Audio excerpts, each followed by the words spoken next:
Well, hello, been a long time. I want to share the new workshop in progress. I'm going to turn the camera around. I am no longer in the Virgin Islands. I'm now in Virginia, and I've moved most of the equipment, bought new equipment, and let me just take you on a tour. So we have a new shop, and I'm gonna try to do this slow. I have a bad habit of going too fast with this. So we've got 51 feet this way, 48 feet this way. Every one of these little bays, I'm gonna call them, are 12 wide, 17 deep.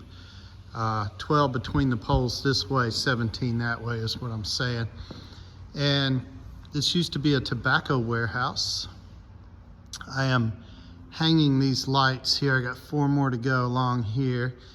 And as you see, we moved a little bit of equipment in, but we have not really started placing it, except the bandsaws will go there and that will go there. The drill press over there. We've wired, and we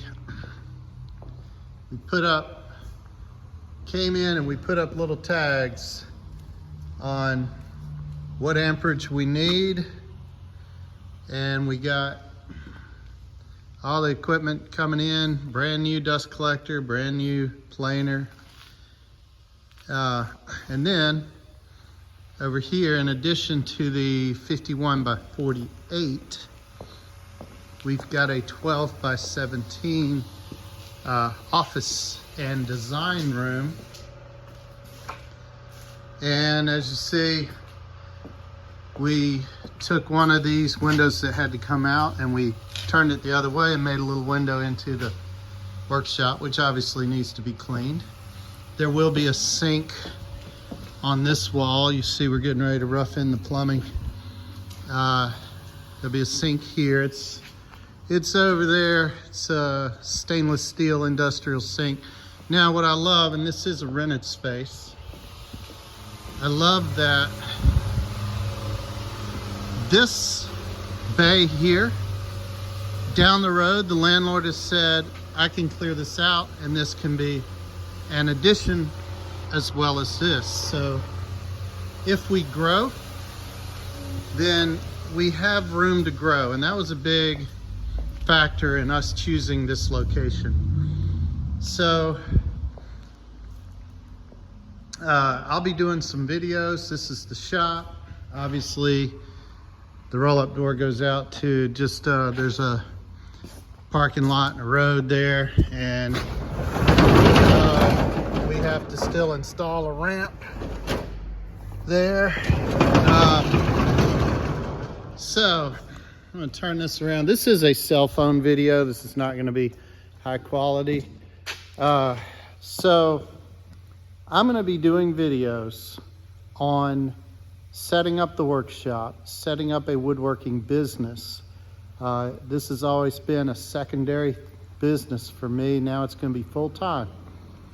I'm gonna be honest about how much we spend. I'm gonna talk about what it took, what decisions we had to make. Like for example, rent versus buy. I wanted to buy, and I'll do a separate video as to why I ended up renting. A lot of it had to do with zoning, and could not find a small enough building in a manufacturing zone. All the stuff in manufacturing zones, 10 to 15,000 square feet. But I'll get into that. So, yeah, watch for other videos. I don't know when.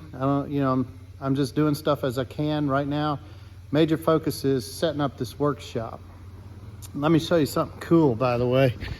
You're not gonna believe this, man. I found a guy closing out this hardwood floor, and he said, if you buy every bit I got, I'll make a super deal. This is solid mahogany. This is not laminate, it's solid. And this is solid white oak.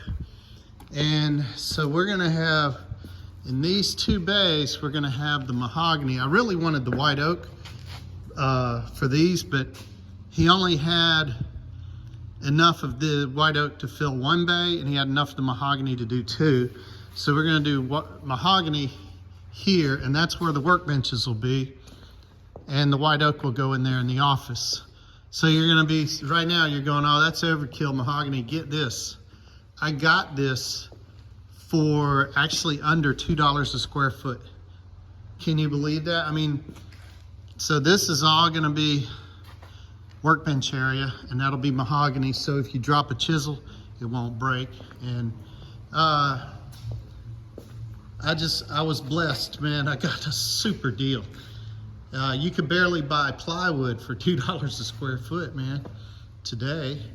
So that's enough time. I will cut off here and look for more videos and things. I'm gonna get up on this lift and hang 4 more of these lights up. Have a blessed day.